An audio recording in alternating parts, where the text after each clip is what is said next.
G'day all and welcome back to Freo Faithful for the preview for tonight's Thursday night clash against Collingwood.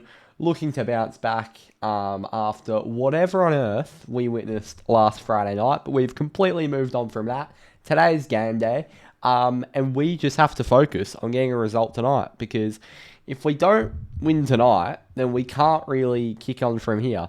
The big games just keep on coming after this. A lot of tough games coming up. In our next three, we've got the Giants, the Power, the Suns, a couple of those away from home. So they're going to be tough games. And this Collingwood game, despite it being incredibly hard, is basically going to be as easy as it gets up until the bye. So we have to be really, really switched on tonight.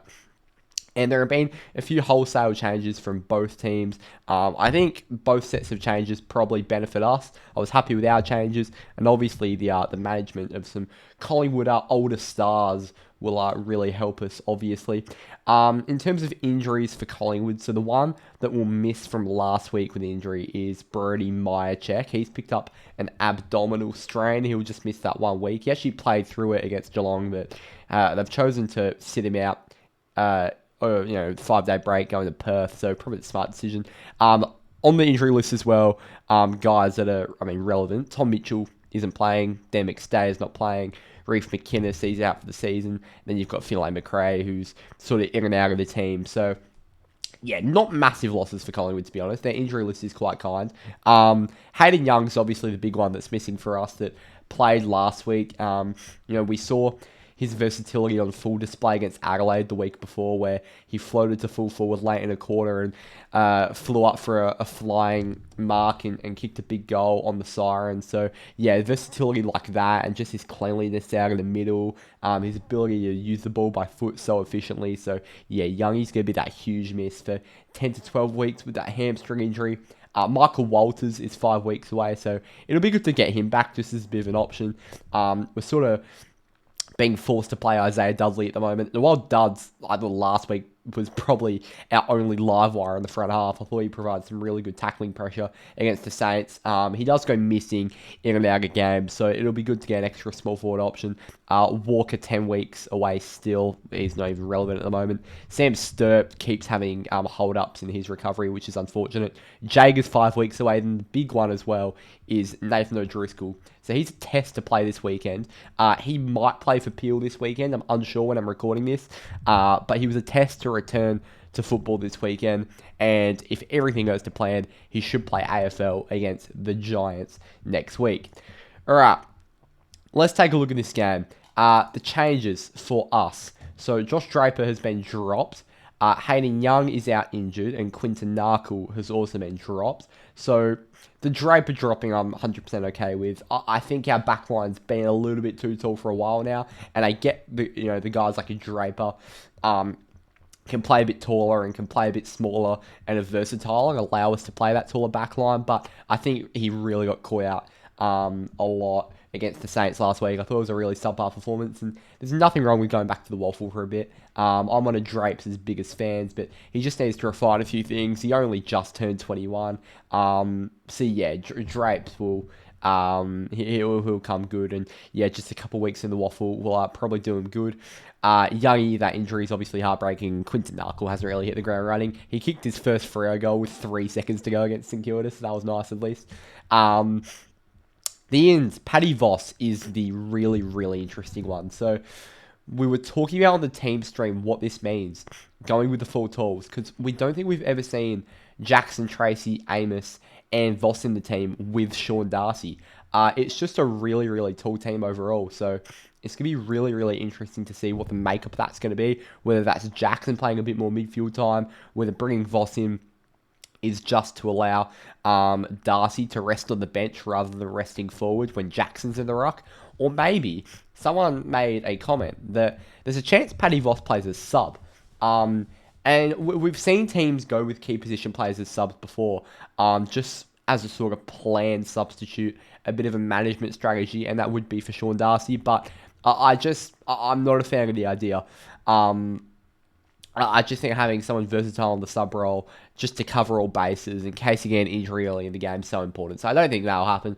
But we have certainly gone a taller forward mix and we've got a smaller back mix, highlighted by the inclusion of Cooper Simpson, who is sort of the replacement for Josh Draper.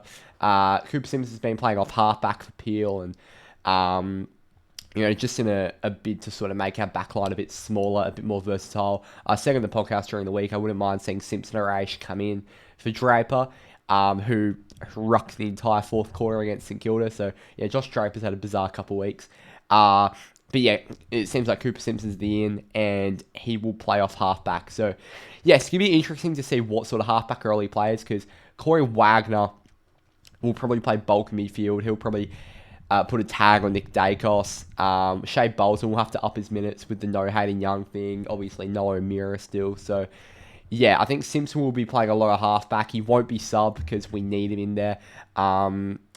And yeah, we'll just have a few extra guys playing some more midfield minutes, and Cooper Simpson can hopefully fill that void on the halfback. In terms of the sub situation, Voss won't be it, Simpson won't be it, and Chapman won't be it. So it probably leaves either Neil Erasmus or Murphy Reid. Murphy Reid's been battling a bit of soreness throughout the week, so I'm wondering if that's maybe the direction we'll go in. Give Murphy a bit of a breather. It's certainly something I've thought about. We're 9 weeks into the season. He's figured out of games the past couple of weeks. And I always think it's a good idea to sort of give a young player a rest and sort of manage his game time. Because we've seen, sort of rookies that just get given so many games early in their career and they sort of get broken down because they're not managed well enough. I think Sam Walsh is a great example of that. Sort of had to carry that Carlton team on his back his first few years, and he's been sort of plagued with injuries ever since. So, yeah, I think managing young players is really important. You see it a lot in football, soccer. You see it a lot in basketball, just the management of young players and their bodies. So it'd be interesting to see if we do that with Murphy Reid. But I think the main candidate for the sub role would probably be Neil Erasmus. I can see Erasmus maybe not playing in the vest just to give us that extra midfield rotation. As I said, no Young, no O'Meara. So that's a possibility, but Raz will probably go in the vest. It'll be either him or Murphy Reid. Now, with their midfield, we can't underestimate them because two of their sort of managements, Jordan De Goey and Scott Penderbury, are obviously a massive makeup of that midfield. But they are in such good form as a group with the guys they've got rolling through there. So you've obviously got guys like, Jack Crisp, Pat Lipinski, and Harry Perryman who get a bit of time in there. But the three main guys are Nick Dacos, Ned Long, and Steele Sidebottom.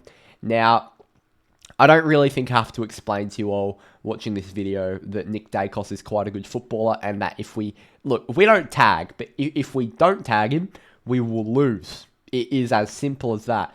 He will run amok if we don't attempt to put a hard matchup on him. And you've seen teams that have sort of tried to just go toe-to-toe with Dacos without giving him any attention, and it just has not worked. He just runs rings. So, yeah, we absolutely have to give Dacos attention. Ned Long is a fantastic footballer. He's been getting 20, 25, close to 30 touches a game in a lot of games this season. He's a tackling machine, really clean ball user. I've been watching him closely for Collingwood, and he's one of my favourite players to watch.